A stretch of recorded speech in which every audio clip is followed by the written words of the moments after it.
Hi, welcome to the Medicare channel. I'm Sue. I'm going to be doing a vlog each week and talking about my experience with chronic illness and hopefully giving you some ideas and suggestions on how to manage during the lockdown. So this week is Mental Health Awareness Week. So I thought I would begin by talking about depression. I've suffered with depression since I was a teenager. And during this lockdown, I think a lot of people are finding that their mental health is suffering. I've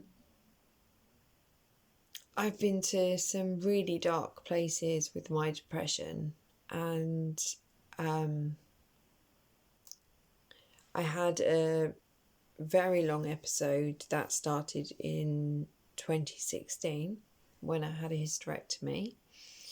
I had a hysterectomy at 36 and they removed my ovaries, which sent me into menopause. And I had a very, very long period of depression from the age of 36 till 40. And so I've only recently started to manage my depression well. And I think some of that is accepting that it's really hard work and it's not going to go away. And it's not going to change unless you do something about it. Medication has its place and therapy has its place. I'm not saying it doesn't. But to a certain extent, some of it has to come from you. And sometimes that can be really hard to hear. I think it can be really hard to hear from therapists. I know I've not listened before when people have said that. I know that when people have said that, I've thought, yeah, right, you've got no idea. And especially when people who haven't suffered with mental illness tell you just to pull your socks up or, just get on with it. That is far from what I'm saying. What I'm saying is that you have a choice.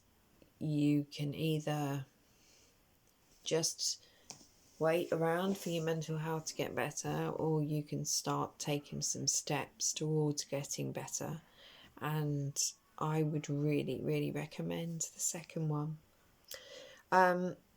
So I promise you that I've been there. I promise you I know what it's like. So if you are suffering during this lockdown, first of all, that's natural. I think we're all struggling, and I think people without mental health issues may be struggling as well. We've been social distancing now for nearly 6 weeks, which is a long time not to connect with family and friends. I know Claire did a video on connecting and made some suggestions about video calling and keeping in contact with everyone, which is really important for your mental health. The other thing that has been knocked out due to the coronavirus is most people's routines. And when your routine is out, it's very easy to get into bad sleep routines and things like that.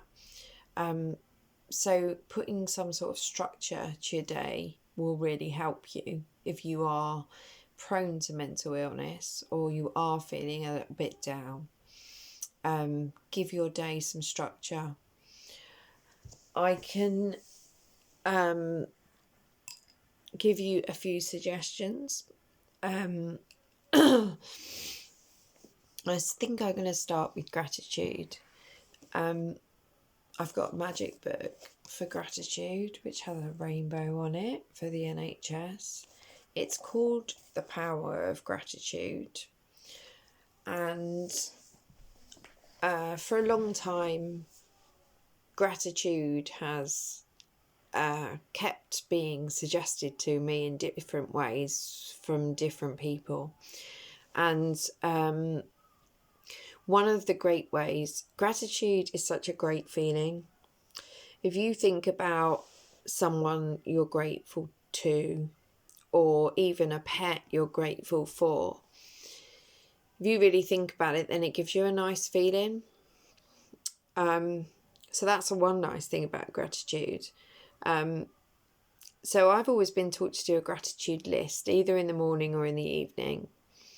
And this book has some really good ideas about gratitude. I've actually made a gratitude wall. So when I wake up in the morning, the wall that I see, I've got pictures of my daughter and my friends, all things that make me smile in the morning and make me feel grateful.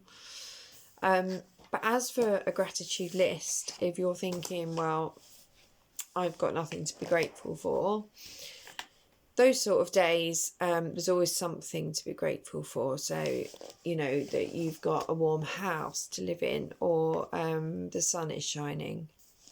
Now, this book is great. It gives you some real ideas and it breaks it into some categories. So it says you can write about people you're grateful for, friends, family, neighbours, colleagues, kind strangers, kind shop assistants. And then they talk about places. So maybe you've got somewhere you go that, you know, makes you feel safe, or maybe it's your home.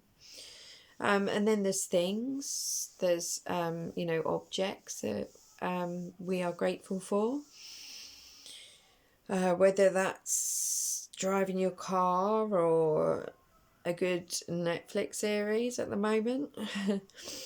And then there's the natural world, so the sky, the sea, animals, which is a big one for me, birds, trees, plants, and the weather, and the landscape. The landscape here is beautiful. Wales is so beautiful. It always makes me smile when I see how beautiful it is here. So the idea of a gratitude list, I actually do positive journaling. And I will not only list 3 things. Actually, if I've had a bad day, I'll go back to listing 3 things. But these days, I often positive journal. So I'll write about a few things that have happened during the day. And the thing with gratitude is the more you do it, the easier it becomes. And the reason it becomes easier is because during your day, you begin to scan for little things that you can be grateful for to write on your list. So instead of coming home from work and, you know, the only thing you can think about is your boss having a go at you, you know, the one thing that went wrong that day, or, you know, one mistake you made, you begin to pick up all the good things instead, and that's the things that you remember. And it just, sometimes it's just a small list of things, like, you know, you get to work just on time and you find a parking space, you know, or you know, I'm often just grateful for my cats. They give me so much love. So there's always things to be grateful for, and it's really, really good for you. And it's not only good for you in the way of remembering the good things, but there's a university in California that runs a great, full-sounding Greater Good Science Centre. And that funds research into the long-term benefits of gratitude. And they have actually found that gratitude develops a stronger immune system, lower blood pressure, higher levels of positive emotion. It gives you an increased sense of joy, optimism, and happiness. You're more likely to act with generosity and compassion. And the last one, feel less lonely and isolated. And that is really, really true. I think sometimes we really take things for granted. Well, we do take things for granted. And we all have people in our life that we can be grateful for. Even if it is just a kind stranger or our pets. And we all have the beautiful world outside us as well. So I really suggest that. I really suggest you give it a try. And if you can do something for 21 days, it becomes a habit. And the easiest thing to do is attach it to something you do every day anyway, like something like brushing your teeth. So, you just do it straight after brushing your teeth. But I think first thing in the morning is really good because it's a really good way to set up your day. The other thing I wanted to say, it's a tool, I've called it positive rewiring, and it's one of the other Muddy participants, her name is Claire as well, we call her Claire too. Her dad, bless him, he always said to her and her mum actually, that if you have a negative thought, you should replace it with 2 positive thoughts. Now this is a real hard work one, but there's real science behind it. So if you have negative thoughts, then it begins to build neuron pathways in your brain. And the more these pathways are used, the more likely your brain is to use them. So it's a bit like a muscle that you're exercising. So what you want to do is get the rewiring. That's why I call it positive rewiring, because you want the different neuron pathways that fire when you have positive thoughts. And it's like exercising a muscle. So if you can, even this lockdown, if we take this lockdown, so if I think to myself, find myself thinking, oh God, I'm so fed up with this lockdown, then I would say to myself, okay, but it's given me a lot more time to get some things done. I've started decorating the house, and also I've been in touch with old friends to see how they are. And if you can make yourself do that, I promise you it will make a huge difference. But it is hard to remember as well. And I lastly just want to touch on meditation. Meditation has been fantastic for me. And if you've tried it and you've thought, no, it's not for me, please try it again. It's been so good for my depression, and there are so many different meditations out there. It's not all the same. If you've tried it and you didn't like it, then try different ones. There's loads on YouTube.